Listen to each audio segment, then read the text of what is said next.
Ta'ala berfirman, hal jazaa'ul ihsani illal ihsan. Artinya tidak ada balasan kebaikan kecuali kebaikan pula.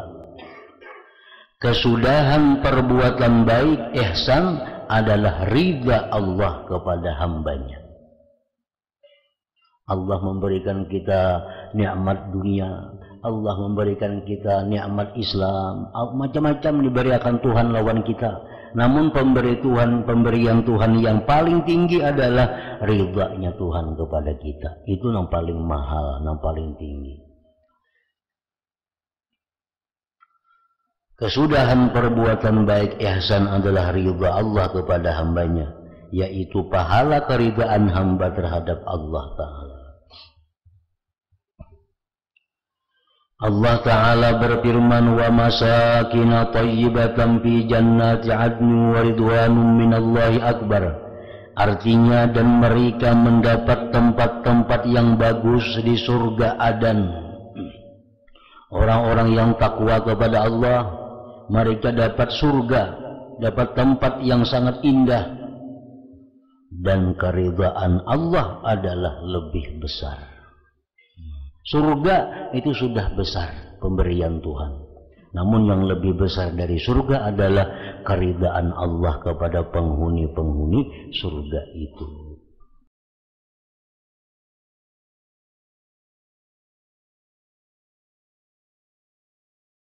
Makna kalam Imam Ghazali rahimahullah wa nafa'ana bi'ulumihi fid dharaini amin.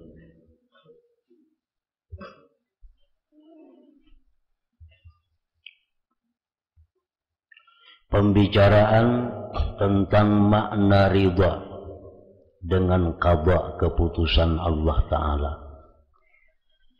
hakikatnya ridha dan tentang keutamaannya ridha. Ketahuilah bahwasanya ridha adalah salah satu dari buahnya cinta. Orang yang cinta, maka dia akan ridha dengan perbuatan orang yang dicintai itu. Orang yang cinta, maka dia akan ridha dengan keputusan orang yang dia cintai itu.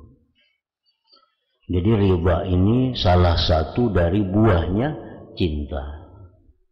Sebagaimana takut, rindu, senang buah cinta, maka ridha pun demikian. Dan ridha itu termasuk dari makam yang tertinggi bagi orang-orang yang dekat kepada Allah Ta'ala, al-muqarrabin. Dan hakikatnya ridha itu tidak terang. Hakikat ridha itu tidak jelas bagi kebanyakan orang. Artinya hanya ada sedikit manusia yang mengerti, yang paham tentang hakikat ridha dengan keputusan Allah itu. Dan apa yang masuk kepadanya dari arah penyerupaan dan kesamaran itu tidak terbuka, kecuali bagi orang yang dianugerahi oleh Allah Ta'ala ilmu ta'wil dan dianugerahi pemahaman dan kepandaian dalam beragama.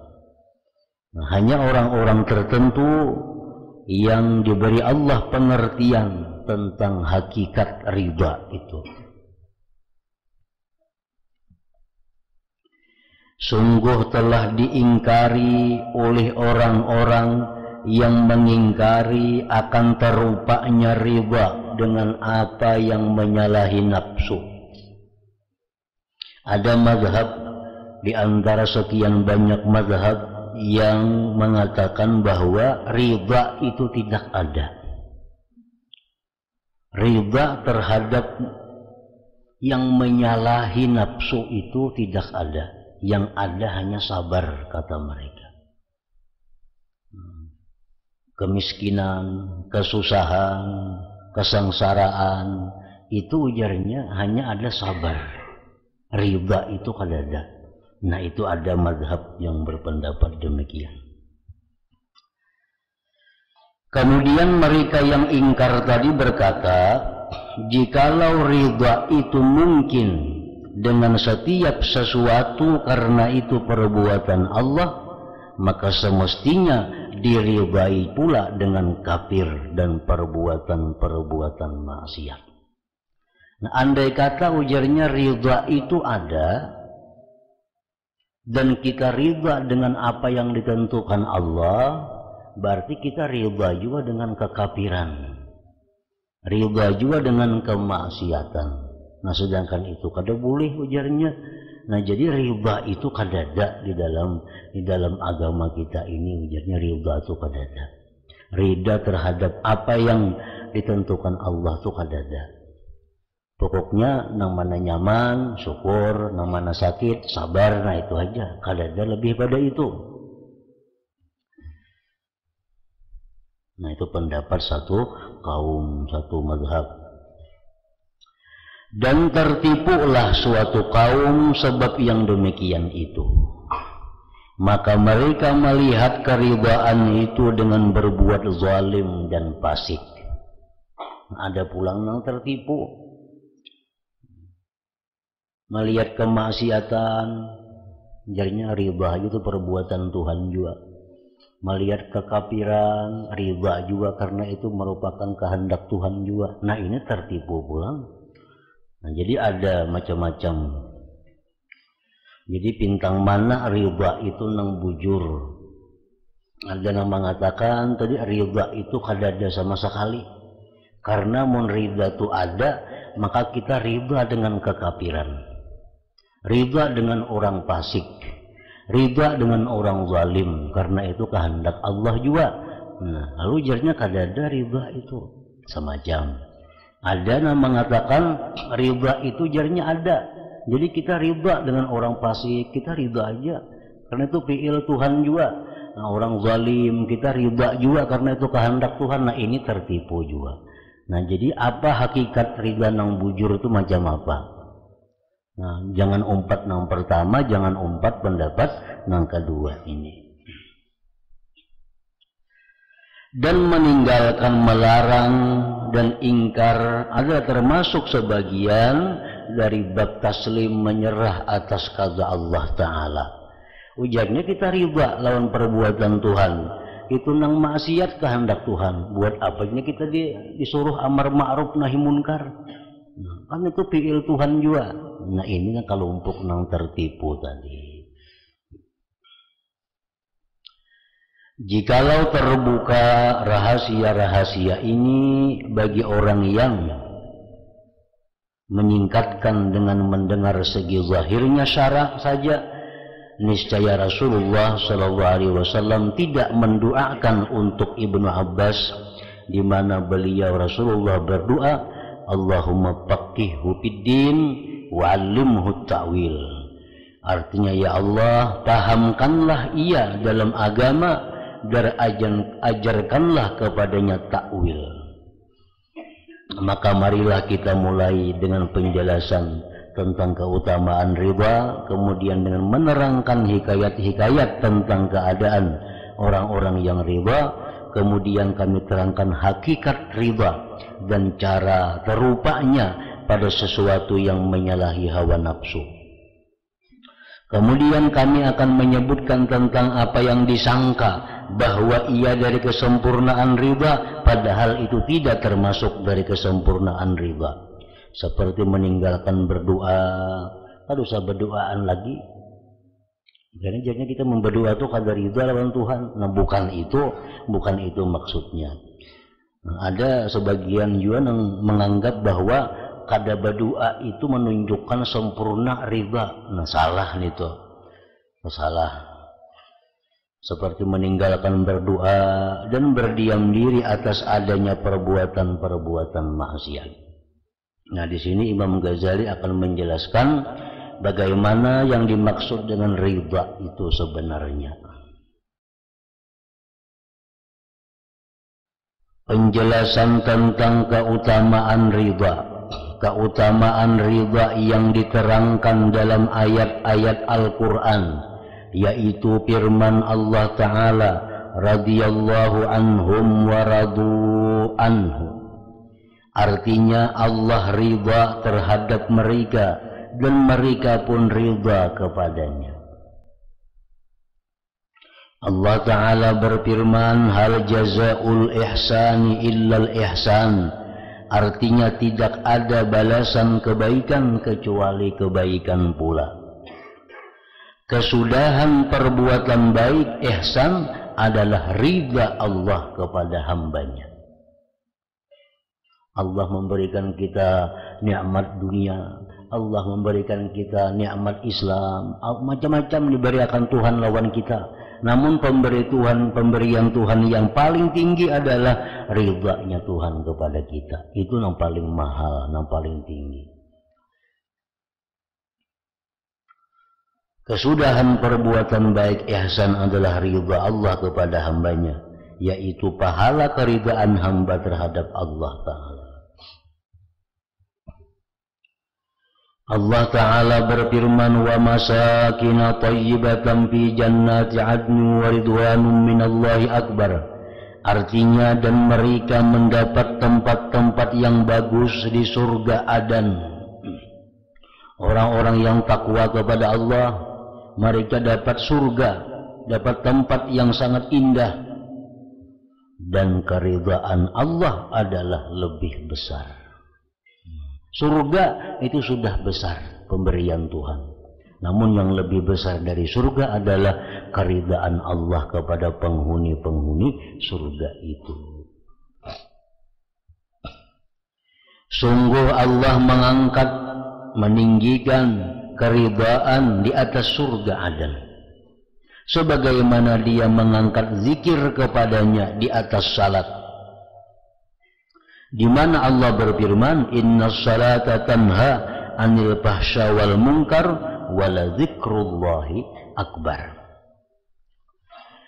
Artinya sesungguhnya salat itu mencegah dari perbuatan-perbuatan keji dan munkar, dan sesungguhnya mengingat Allah adalah lebih besar. Sebagaimana bahwa bermusyahadah akan yang diingat di dalam sembahyang adalah lebih besar manfaatnya dari salat, maka keridhaan Allah yang mempunyai surga itu adalah lebih tinggi dari surga. Bahkan itulah kesudahan yang dicari oleh penduduk-penduduk surga. Diterangkan dalam hadis, innallaha ta'ala yatajalla lil mu'minin fayaqul saluni fayakulun ridhaka.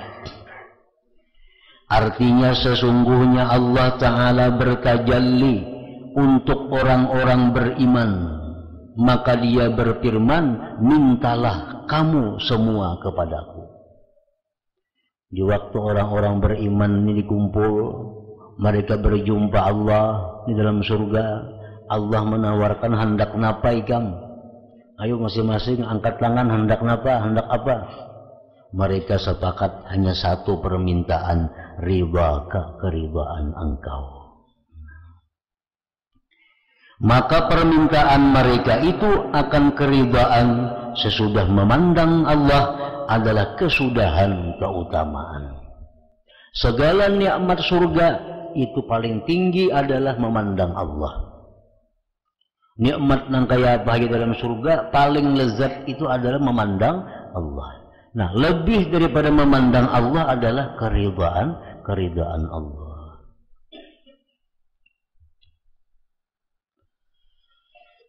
Adapun ridhanya hamba, maka akan kami terangkan hakikatnya. Masalah kayak apa kita ridha dengan Tuhan? Raditu billahi rabba, aku ridha dengan Tuhan, dengan Allah sebagai Tuhan. Nah, itu macam apa maksudnya? Nah, ini akan dijelaskan. Dan adapun keridhaan Allah terhadap hamba, maka dengan makna yang lain mendekati dari apa yang kami terangkan pada kecintaan terhadap hamba, dan tidak boleh dibuka dari hakikatnya karena pendeknya pemahaman makhluk untuk mengetahuinya. Kayak apa? cintanya Allah kepada hamba, maka itu juga ridhanya Allah kepada hamba. Kalau kita manusia cinta kepada sesuatu, itu kecenderungan hati kepada sesuatu itu. Nah, kalau kita mencintai si fulan, itu ada kecenderungan hati kita kepada fulan itu. Nah, Allah Maha Suci seperti itu. Nah, kayak apa cinta Allah kepada hamba-hambanya, kayak apa ridha Allah kepada hamba-hambanya, itu kadakawa dibuka hakikatnya karena pendeknya pemahaman makhluk untuk mengetahuinya. Nang didapat, nang kawa dirasa hanya buahnya. Allah cinta kepada si fulan. Buahnya cinta itu biasa apa? Biasanya buah cinta itu memberikan ganjaran, memberikan pahala, memberikan macam-macam. Nah, itu hanya merupakan buah cinta Allah kepada hamba. Amun kaya apa hakikat cinta Allah kepada hamba? Nah, itu kada sanggup dibuka, akal kita kada sanggup menerimanya. Kaya apa ridha Allah kepada hamba hakikatnya? Nah, kada kawa dibuka. Tapi dapat dilihat buahnya. Allah Ta'ala itu bila ridha dengan seseorang, maka buahnya akan dapat dilihat, dapat dirasa, dapat didengar. Dan barang siapa yang kuat padanya, maka ia bersendiri untuk mengetahuinya dari dirinya sendiri. Orang yang pemahamannya kuat, orang yang hatinya kuat, inya akan mengerti sendiri apa hakikat cinta Allah itu, apa hakikat ridhanya Allah kepadanya itu. Secara jumlah tidak ada martabat di atas memandang kepadanya. Secara jumlah kesimpulan, tidak ada kenikmatan surga yang lebih nikmat daripada memandang Allah. Maka hanya saja mereka minta kepadanya keridhaan. Karena keridhaan itu menjadi sebab terus-menerusnya memandang.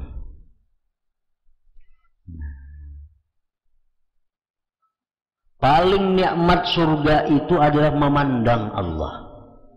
Nah, kayak apa supaya memandang itu kawa terus-menerus? Itu diperlukan keridhaan Allah. Nah, oleh karena itu mereka minta keridhaan supaya bisa terus-menerus memandang. Maka seakan-akan mereka melihat kesudahan tujuan dan paling jauh cita-cita manakala mereka telah memperoleh kenikmatan memandang Allah. Maka ketika mereka disuruh meminta, mereka tidak meminta kecuali terus-menerusnya memandang Allah. Dan mereka tahu bahwa keridhaan itu adalah sebab terus-menerusnya terangkat hijab, sehingga bisa memandang selalu kepada Allah Subhanahu wa Ta'ala. Jadi orang surga ditawari, hendak napa? Hendak ridha engkau. Kenapa hendak ridhainya? Keridhaan Tuhan yang dikehendakinya. Karena hanya dengan keridhaan itulah bisa terus-menerus memandang Allah. Memandang Allah itu kenikmatan yang paling nikmat di dalam surga. Allah Ta'ala berfirman, waladaina mazid, dan pada sisi kami masih ada tambahannya. Nikmat surga selalu bertambah tiap-tiap hari bertambah, selalu bertambah. Sebagian ahli tafsir berkata akan datang penduduk surga pada waktu mendapat tambahan dengan 3 macam hadiah dari Tuhan semesta alam. 1. Hadiah dari sisi Allah Ta'ala yang tidak ada seumpamanya bagi mereka di dalam surga. Maka yang demikian itu firman Allah Ta'ala, fala ta'lamu nafsum ma ukhfiya lahum min qurrati a'yun. Artinya seorang pun tidak mengetahui apa yang disembunyikan untuk mereka, yaitu bermacam-macam nikmat yang menyedapkan pandangan mata. Yang kedua, salam sejahtera kepada mereka dari Tuhannya. Maka yang demikian itu menambah kelebihan hadiah, yaitu firman Allah Ta'ala, salamun qaulam mir rabbir rahim. Artinya kepada mereka didekatkan salam sebagai ucapan selamat dari Tuhan yang Maha Penyayang. Yang ketiga, Allah Ta'ala berfirman, sesungguhnya aku ridha kepada kalian. Maka yang demikian itu lebih utama dari hadiah dan taslim. Maka yang demikian itu firman Allah Ta'ala, wa ridwanum minallahi akbar. Artinya adalah keridaan Allah Ta'ala adalah lebih besar dari segala yang lainnya. Maksudnya dari kenikmatan yang mereka ada padanya. Maka inilah keutamaan ridha Allah Ta'ala. Dan itulah buah keridhaan hamba. Keridhaan Allah Ta'ala itu didapat sesudah ridhanya hamba kepada Allah Ta'ala.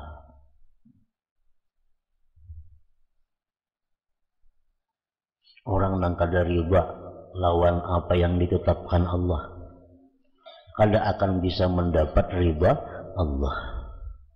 Jadi ridha Allah itu adalah merupakan buah keridhaan hamba.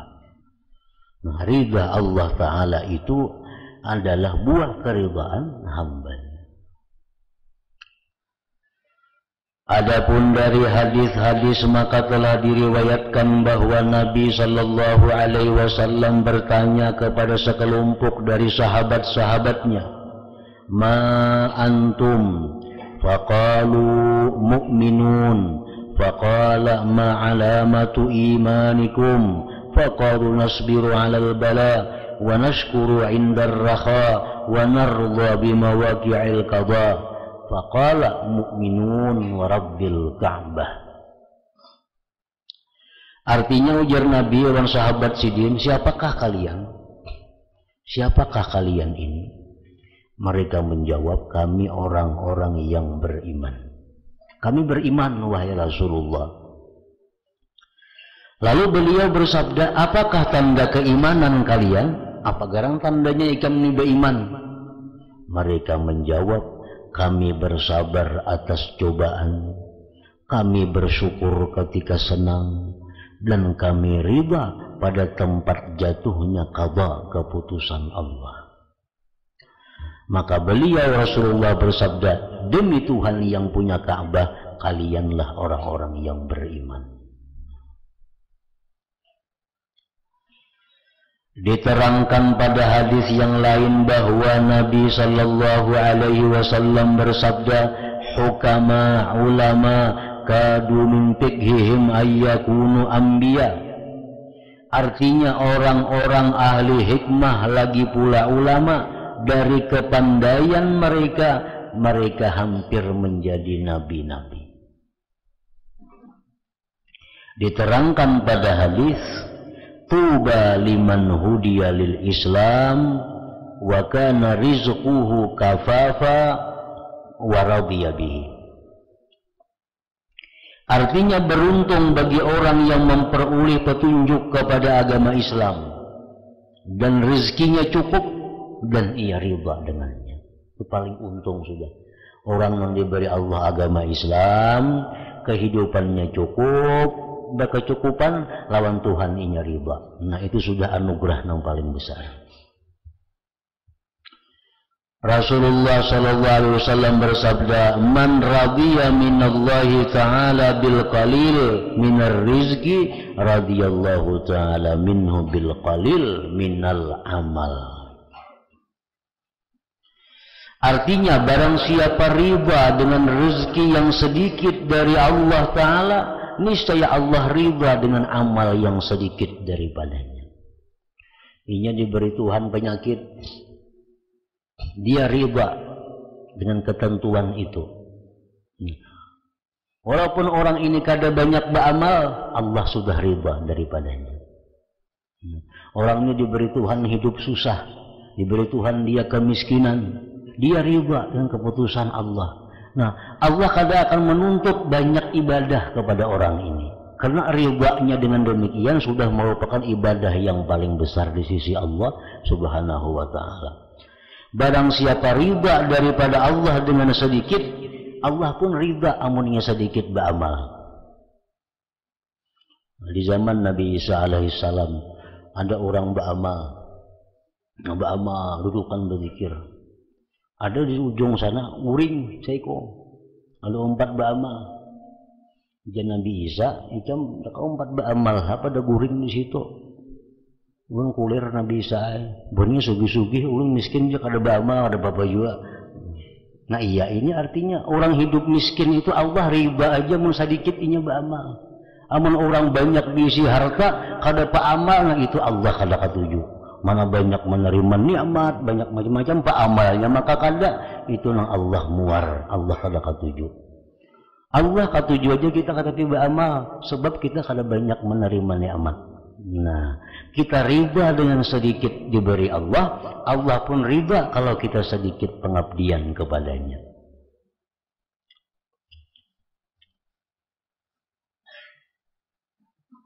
Nabi SAW bersabda, "Idza ahabballahu ta'ala 'abdan ibtalah, fa in sabara ijtabah, fa in radiya istafah."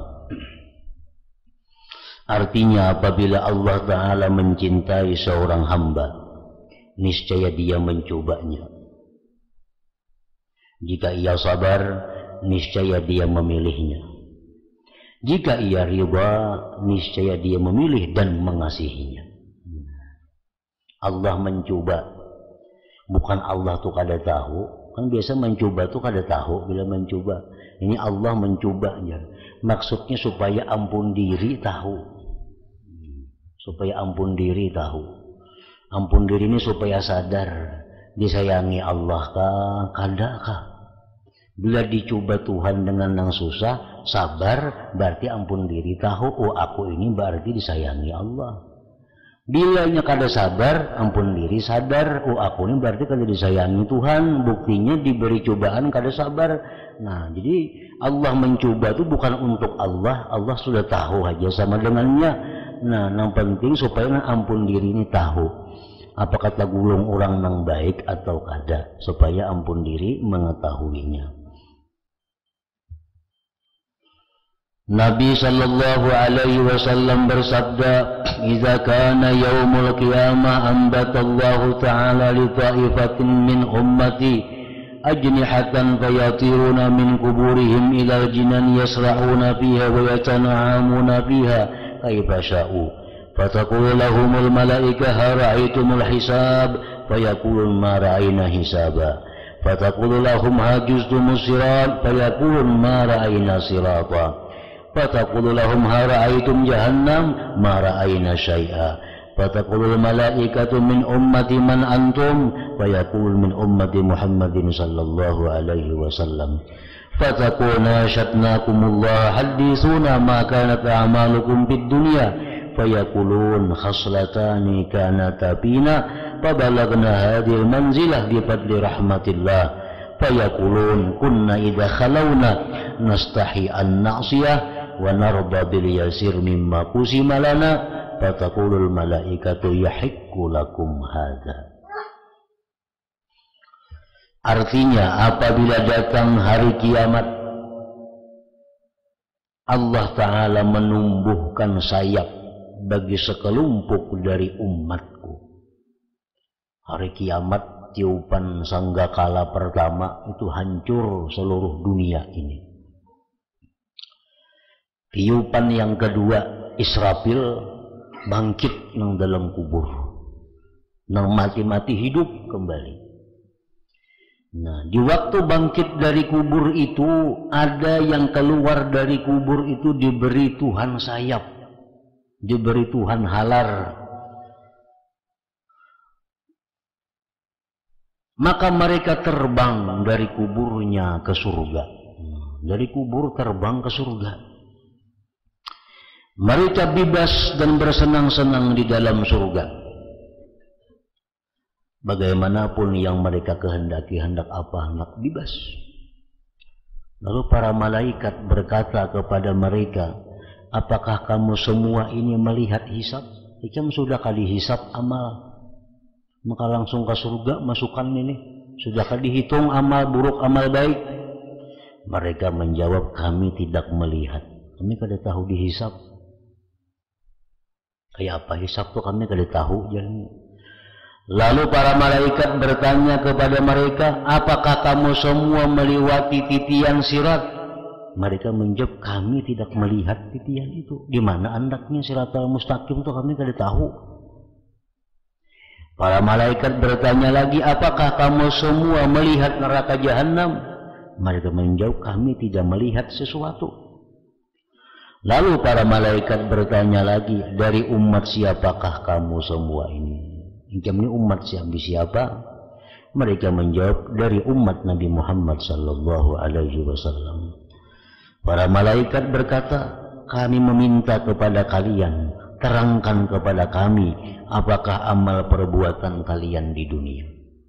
Ngapa garang amalannya ikam nimba dikubur langsung ke surga terabang, kada tahu hisab, kada tahu mizan, kada tahu titian, kada tahu jahanam. Mereka menjawab, dua perilaku yang ada pada kami, ada dua amalannya.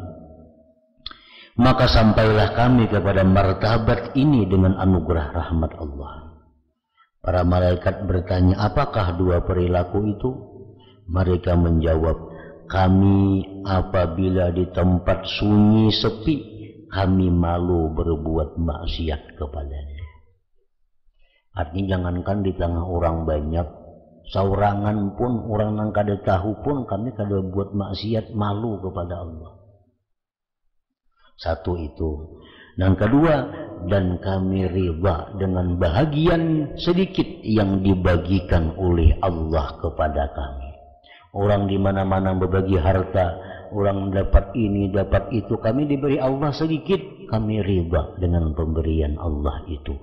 Nah, itulah dua amalan kami. Itulah dua perkara yang sampai kami kepada derajat ini. Para malaikat lalu berkata, berhaklah kalian semua untuk yang demikian. Cucuk saja kalian dapat martabat seperti ini. Nabi sallallahu alaihi wasallam bersabda, ya ma'syaral fuqara a'tullaha ar-ridha min qulubikum tazfaru bi sawabi faqrikum wa illa fala. Artinya, wahai golongan orang-orang fakir, berikanlah kepada Allah keridhaan dari hati kalian. Niscaya kalian semua memperoleh pahala kefakiran kalian, dan jika tidak ridha, maka kalian tidak memperolehnya. Orang fakir miskin setiap detik dapat pahala dari Allah karena fakirnya itu. Asalkan ia ridha dengan ketetapan Allah, dijadikan orang fakir itu. Ia kadang mengeritik, kadang memperutis, dia dengan senang hati menerima keadaan hidup demikian fakir. Nah, setiap detik orang mendapat pahala dari Allah, pahala kefakiran itu. Jikalau kalian tidak ridha, kalian tidak memperoleh pahala dari Allah Subhanahu wa ta'ala. Nah, ingat situ dalam kabar-kabar Nabi Musa alaihi salam.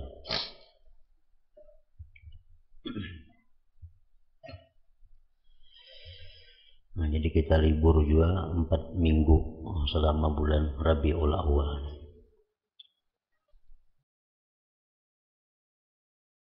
Adapun asar-asar, kabar-kabar dari para sahabat dan lainnya yang mengabarkan tentang masalah ridha terhadap ketentuan Allah. Maka Ibnu Abbas radhiyallahu anhuma berkata, orang yang pertama kali dipanggil ke surga pada hari kiamat adalah orang-orang yang memuji Allah Ta'ala pada setiap keadaan, baik keadaan senang atau keadaan susah.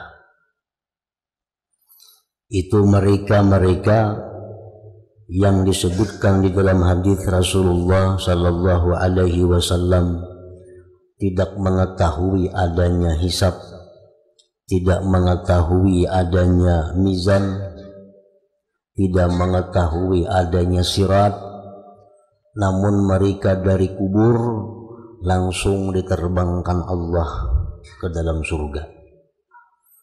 Ditanya mereka, apa amalan kalian? Sehingga kalian tidak tahu hisab, tidak tahu timbangan amal, tidak tahu titian siratal mustaqim. Mereka menjawab, nahnu alhammadun bi kulli hal, kami adalah orang yang selalu memuji kepada Allah pada tiap-tiap keadaan. Baik keadaan senang kami memuji Allah, dalam keadaan susah memuji Allah, dalam keadaan sihat alhamdulillah, dalam keadaan sakit alhamdulillah. Nah, itu orang yang pertama kali dipanggil masuk ke dalam surga.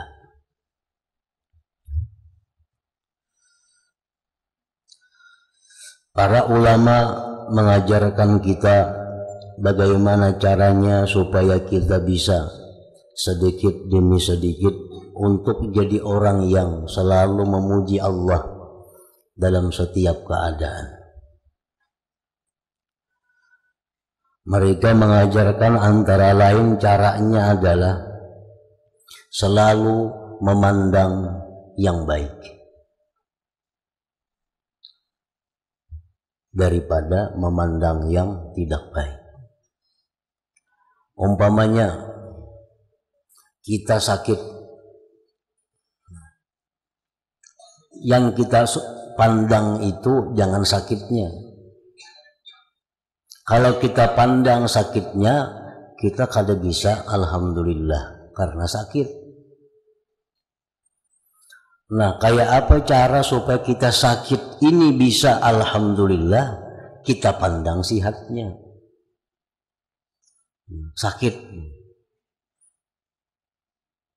Sakit hari ini, tapi kita satahunan ini bilang kada ada sakit. Nah, pandang nang satahunannya itu, lalu kita bisa mengucap alhamdulillah. Namun kita pandang nang sakit hari ini, kada kawa alhamdulillah. Nah, itu salah satu caranya, pandang yang baiknya.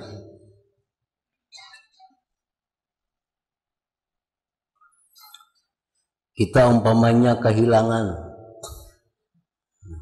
jangan kita pandang nang kehilangannya itu. Bila kita pandang kehilangannya itu innalillah, kada alhamdulillah. Nah, kayak apa supaya nang hilang itu jadi alhamdulillah? Kita pandang nang tertinggalnya. Untung rumah kada hilang,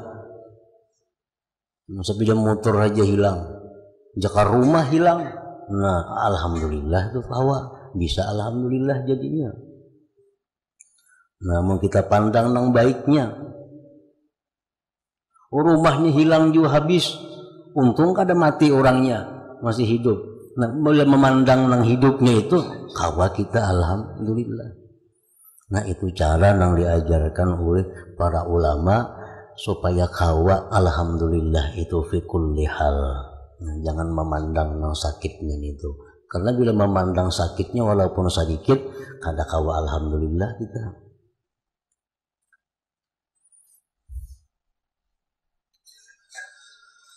Umar bin Abdul Aziz berkata, tidak ada tertinggal bagiku kegembiraan kecuali pada tempat jatuhnya takdir. Artinya, setiap takdir Allah yang datang kepadaku selalu kusambut dengan kegembiraan. Nah, itu maksudnya. Apapun yang ditakdirkan Allah kepadaku selalu kuhadapi dengan kegembiraan. Dan seseorang bertanya kepada Umar bin Abdul Aziz, apa yang kamu senangi? Maka ia menjawab, apa yang ditakdirkan oleh Allah, itulah yang aku senangi. Apa yang ditakdirkan Allah, itulah yang aku senangi. Maimun bin Mihran berkata, barang siapa tidak ridha dengan qada, tidak ridha dengan ketetapan Allah, maka tidak ada obat bagi kebodohannya itu. Artinya orang yang tidak ridha dengan ketetapan Allah itu orang yang sangat bodoh, yang tidak ada obat bagi kebodohannya itu. Allah Subhanahu wa ta'ala menentukan sesuatu.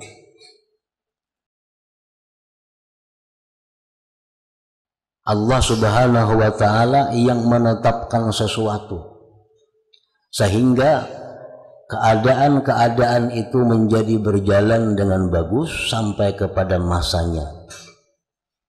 Nah, contohnya Allah menciptakan dunia. Dunia ini diciptakan Allah, ada masanya. Satu saat dunia ini hilang. Nah, cuma dari dicipta Allah sampai akhir dunia itu, dunia mesti berjalan dengan normal, dengan bagus.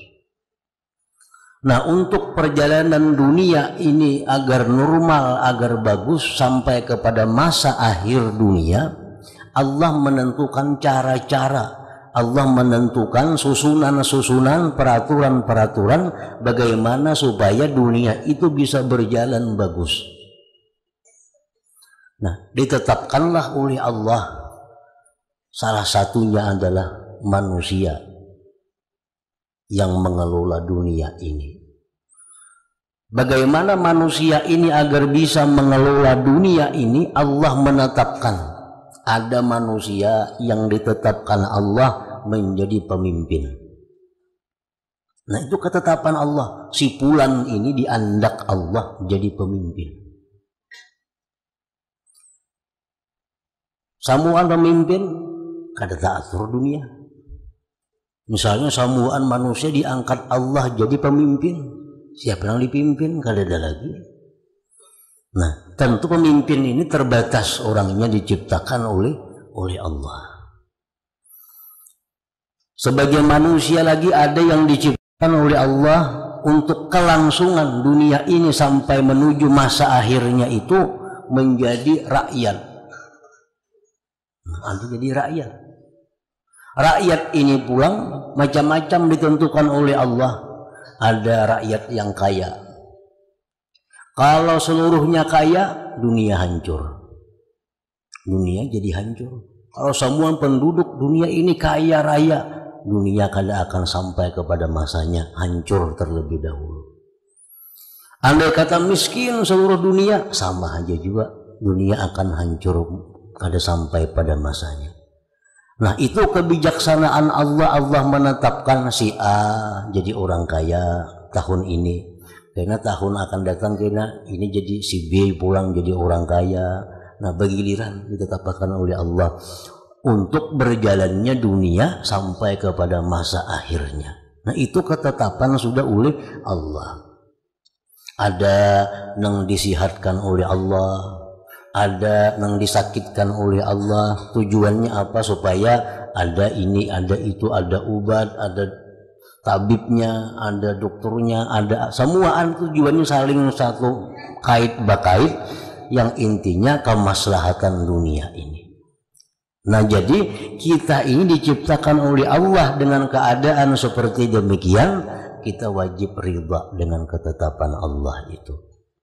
Wajib kita ridha dengan apa yang ditetapkan oleh Allah. Nang jadi pemimpin, nang jadi buruh, nang jadi nelayan, nang jadi tani, nang jadi guru, semuaan itu Allah tetapkan untuk kelangsungan dunia ini menuju batas akhir diciptakan dunia tadi.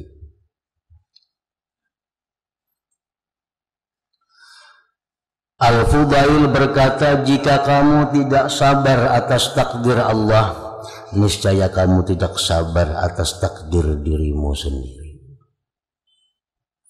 Abdul Aziz Ibnu Abi Rawat berkata, tidak ada masalah pada memakan roti gandum dan juga syair, dan tidak ada masalah pada memakai kain wol dan bulu.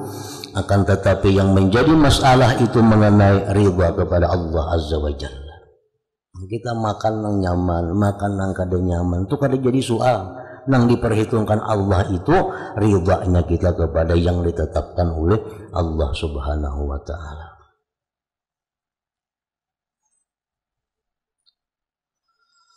Abdullah bin Mas'ud radhiyallahu anhu berkata, sungguh bahwa saya menjilat bara api yang telah membakar dan telah melalap apa yang dilalapnya, itu lebih saya sukai daripada saya mengatakan bagi sesuatu yang telah ada, seandainya sesuatu itu tidak ada. Sesuatu yang tidak ada, seandainya sesuatu itu tidak ada. Jadi ujar Ibnu Mas'ud, ibaratnya dipilih itu mana baiknya, menjilat bara api sampai mulutnya hangus, lebih baik itu daripada apa? Daripada mengucapkan kata-kata yang menunjukkan tidak ridhanya dia kepada ketetapan Allah. Jaka hitam datang hari ini, kadakah ini bang jadinya? Nah itu modelnya kayak itu. Jaka hitam jalan situ selamat, tapi kamu kada jalan situ, makanya bahaya. Nah ucapan-ucapan itu lebih baik menjilat bara api daripada mengucapkan kalimat-kalimat seperti itu, karena kalimat itu menunjukkan ketidakridhaannya dia kepada yang sudah ditetapkan oleh Allah Subhanahu wa taala. Di rumah misalnya kita kehilangan, sekalinya kada ingat mengunci lawang anak buah nih, kada ingat menyunduk naiki maling, hilang sudah hartanya. Dah kayak cang sunduk hawang pak ada naik kadanya maling, nah ya kayak itu modelnya. Nah sudah terjadi. Jaka dikunci lawang ngarinya kawan naik pak. Ya mun kada ingat mengunci di mapa lawang habis naik maling. Nah itu mengeritik ketetapan Allah. Ucapan seperti itu lebih berbahaya daripada menjilat bara api. Orang kehilangan kendaraan, kuncilah kendaraannya, kada dikunci bahunya, makanya tak dikunci, kada kayak itu bang. Nah sudah hilang barangnya sudah hilang, dibicarakan pulang, jaka dikunci bang bahunya itu kadanya hilang bang. Nah ucapan itu kita anggap biasa, kita anggap ucapan sehari-hari, tapi sebenarnya itu ucapan orang yang tidak ridha dengan takdir Allah, yang tidak ridha dengan ketetapan Allah.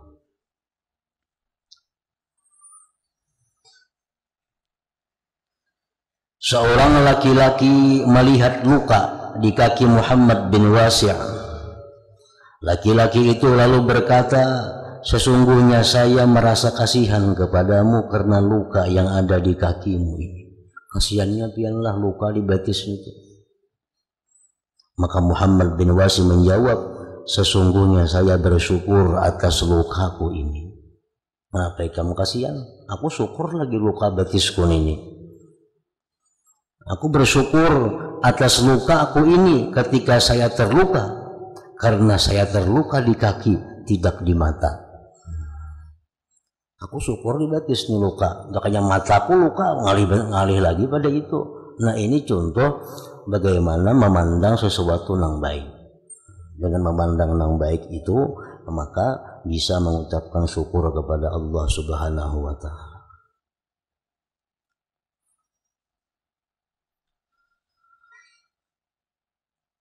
Diriwayatkan pada cerita-cerita kisah-kisah Bani Israel bahwa seorang abid beribadah kepada Allah pada masa yang lama.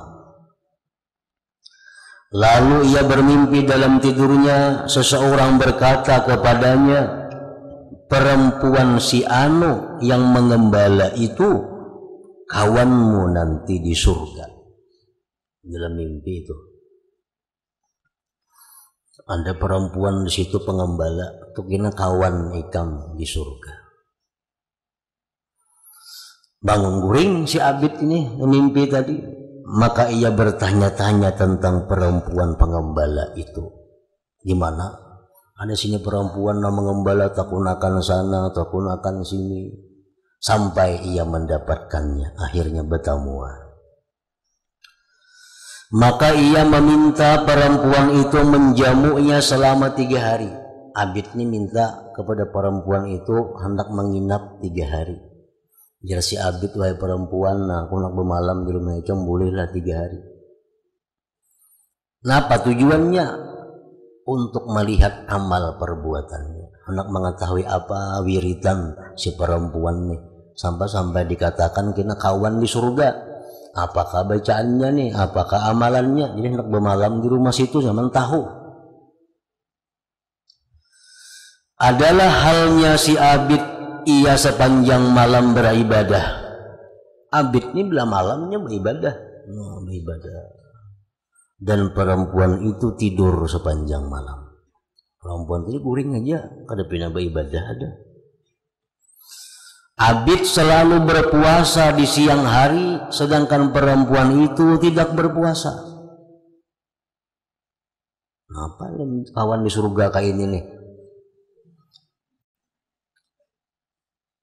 Maka Abid bertanya kepadanya perempuan, apakah tidak ada amalmu yang lain?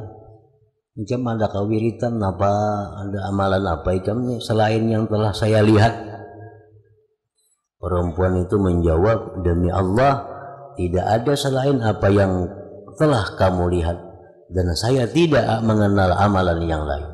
Kayak itu bang, sudah aku hari-hari kalau ada amalan-amalan apa-apa, kayak apa yang kamu lihat, kayak itulah aku tiap hari. Senantiasa Abid bertanya, ingatlah, nyatakan bang, mungkin ada amal yang lainnya.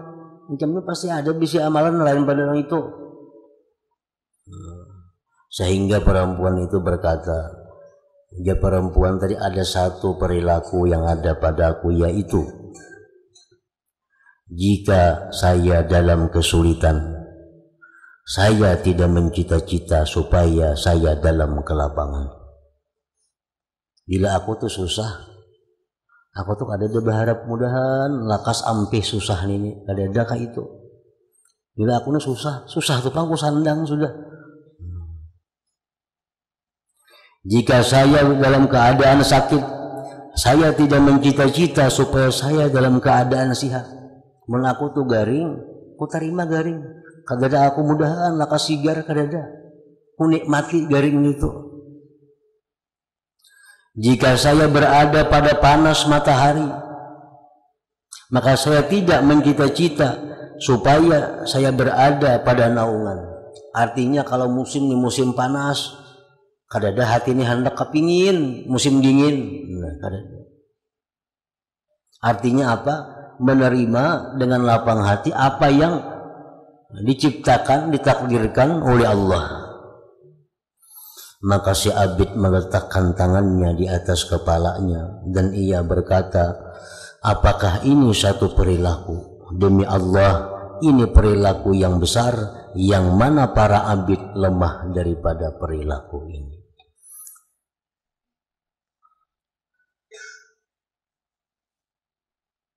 Ini menunjukkan bahwa amal hati lebih berharga daripada amal zahir.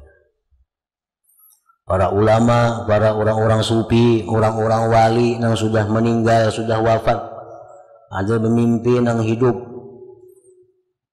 Amalan apa yang paling bermanfaat di akhirat? Ternyata bukan banyak sembahyang, ternyata bukan banyak puasa, tetapi ada amal-amal hati, ada amal-amal hati, amal-amal ma'rifatnya kepada Allah Subhanahu wa ta'ala. Itu amal yang sangat bermanfaat di sisi Allah. Ya, puasa sunat, bilang kada suah puasa sunat. Sembahyang sunat, bilang kada sembahyang sunat. Puasa nang wajibnya, sembahyang nang wajibnya. Tapi orang ini selalu bisa menerima apa yang ditakdirkan Allah. Selalu sabar menghadapi bala, selalu ridha dengan qada. Nah, kedudukan orang ini jauh lebih mulia daripada orang yang banyak salat, banyak puasa sunatnya, tapi kada bersikap sabar, kada bersikap ridha dengan kejadian yang menimpa dirinya itu. Nah, kenapa amal hati itu lebih berharga di sisi Allah dari amal zahir ini? Karena amal zahir ini diperbuat, sembahyang, puasa diperbuat, kita lakukan, itu tujuannya untuk memperbaiki hati. Nah, tujuannya untuk memperbaiki hati. Dari sembahyang itu terdapat pelajaran-pelajaran bagaimana kita mendidik hati.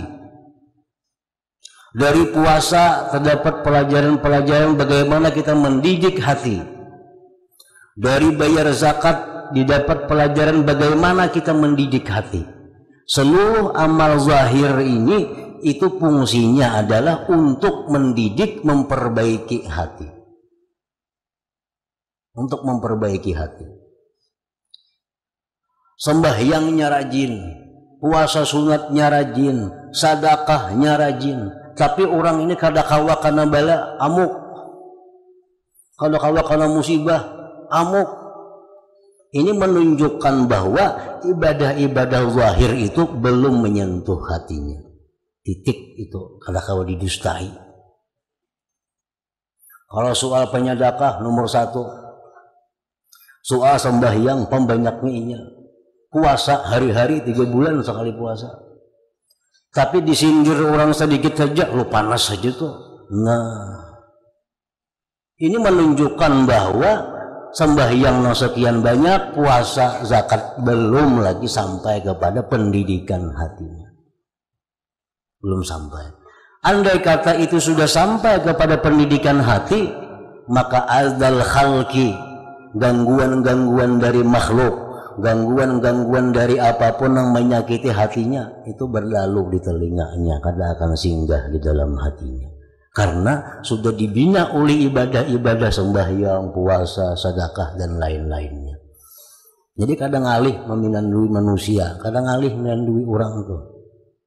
Apakah sembahyang orang ini baik atau kada, puasanya baik atau kada, sedekahnya baik atau kada? Lihat hatinya, lihat sikapnya, bagaimana ia menghadapi tantangan-tantangan hidup ini.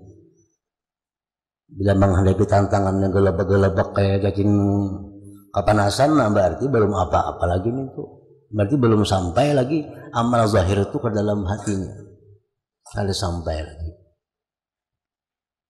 Ada kadang manusia yang kayak itu, yang penyinggungan itu ada. Dikit tersinggung, dikit lo hendak sari. Ada nih itu pada penyembah yang benar orangnya hirang dahi, mendahkan itu cuma pemanasan banget. Kada kawat lagi tugas itu kok hendak sarik aja. Ini menunjukkan belum bermanfaat lagi, kada sampai lagi. Bukan artinya sembahyang itu kada bagus, kada. Sembahyang ini perlu dibanyaki, ditambahi lagi, karena itu adalah tarbiyatul qulub, pendidikan hati. Cuma belum sampai lagi artinya kepada hatinya.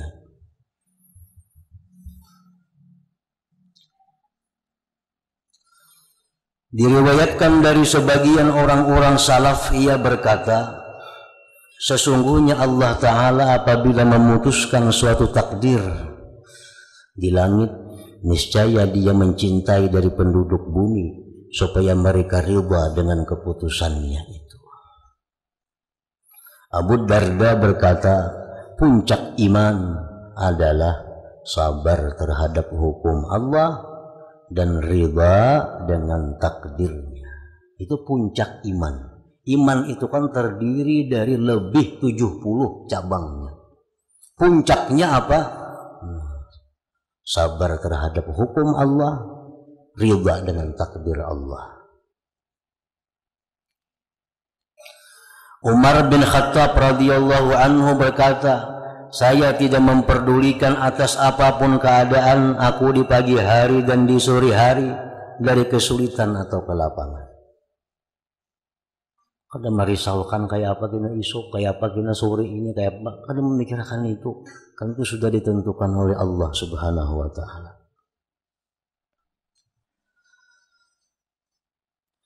Sufyan Az-Zawri pada suatu hari berdoa di sisi Rabi'ah Al-Adawiyah.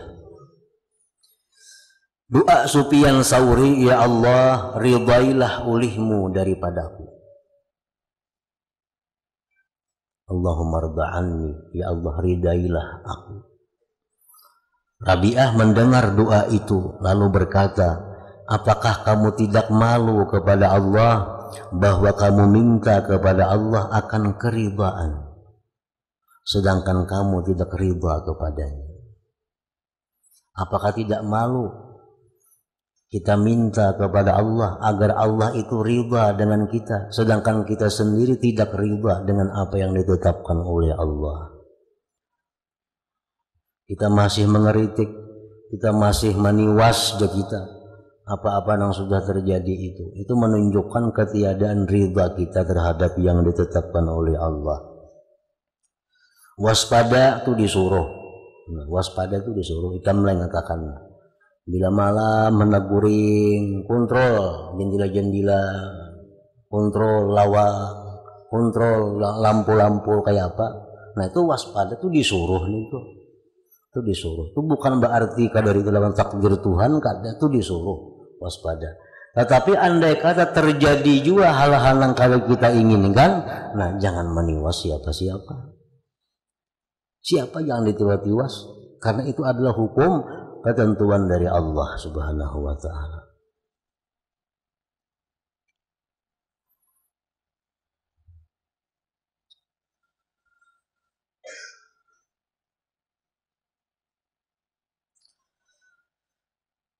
Apakah kamu tidak malu kepada Allah bahwa kamu meminta kepada Allah akan keridhaan sedangkan kamu tidak ridha kepadanya? Maka Sufyan Tsauri berkata, astagfirullah. Kada sadar kita rancak berdoa lawan Tuhan, Allahumma inni as'aluka ridhaka wal jannah wa na'udzubika min sakhatika wan nar. Allahumma inni as'aluka ridhaka, ya Allah, aku minta kepada Engkau keridhaan Engkau. Mestinya kalau kita hendak minta keridhaan Allah, kita terlebih dahulu ridha kepada yang ditetapkan Allah. Maka Ja'far bin Sulaiman Ad-Dabu'i berkata, maka kapankah hamba itu ridha kepada Allah Ta'ala? Rabi'ah lalu menjawab, apabila kegembiraannya dengan mendapatkan musibah sama seperti kegembiraannya dengan mendapatkan nikmat.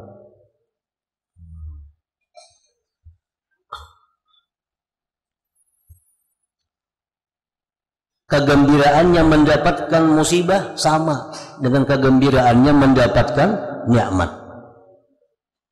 Nah itu hanya kawa dikatakan orang yang ridha kepada Allah.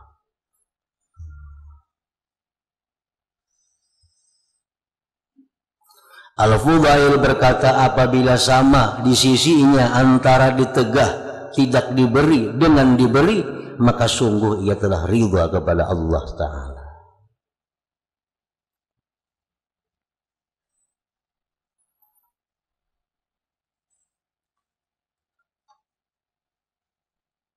Ahmad bin Abil Hawari berkata, Abu Sulaiman Ad-Darani mengatakan, sesungguhnya Allah Azza wa Jalla dari kemurahannya dia ridha dari para hambanya akan apa yang para hamba ridha dari Tuhannya.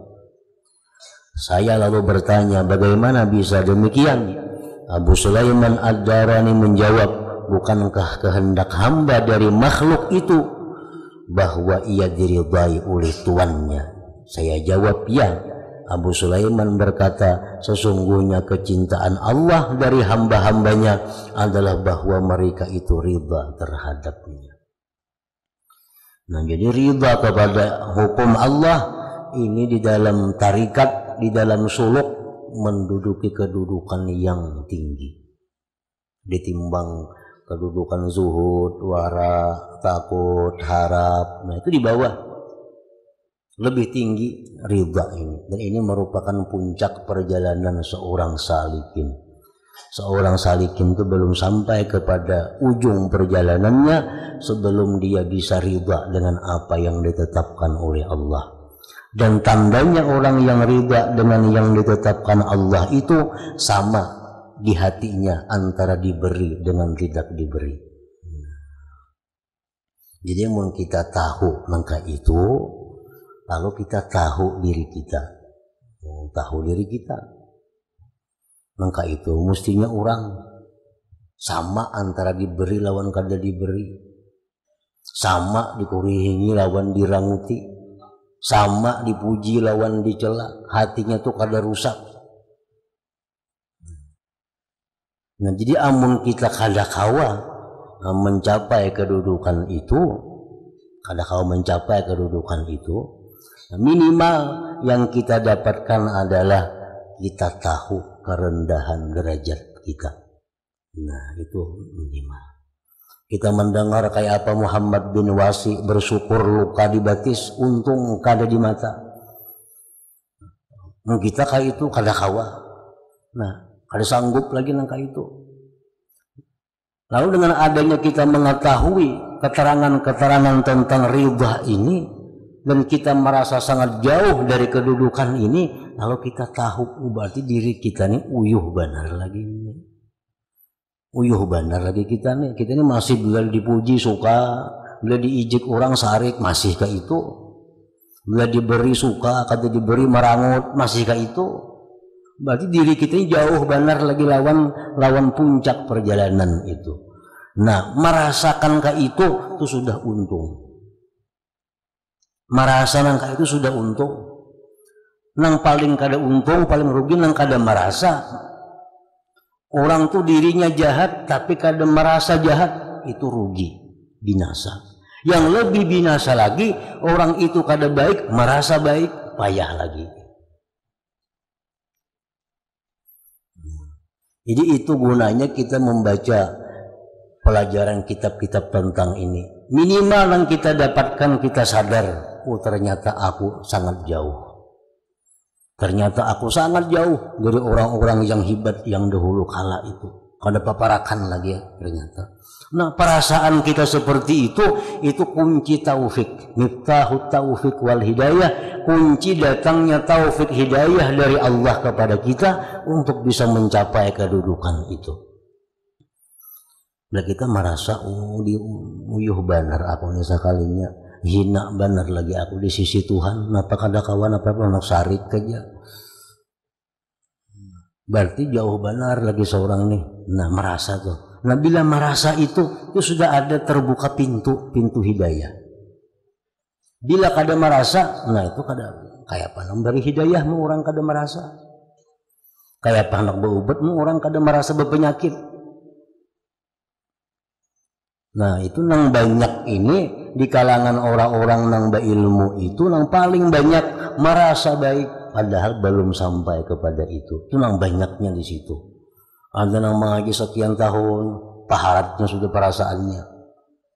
Ada nang mengaji sekian tahun, rasa ingin sudah pembersihnya dirinya. Ini nang paling binasa di antara binasa.